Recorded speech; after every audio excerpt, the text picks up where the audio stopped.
বইটা বন্ধ করে ফোনটা দেখি। বন্ধ কর।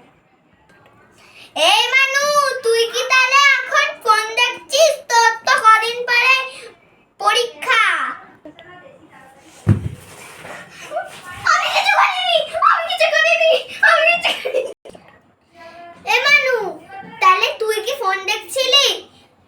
আমি তো, তুই তাহলে কিভাবে এরকম তোর কদিন পর পরীক্ষা, তুই এখন এই সব ফোন টোন দেখবি?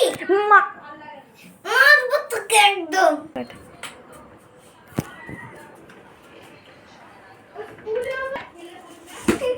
আমি কিছু করবো না, এবার তাহলে আমি ফোনটা নিয়ে চলে যাচ্ছি। তুই বইটা পড়, তুই আর ফোন দেখবি না। ফোনটা নিয়ে আমি চলে যাচ্ছি।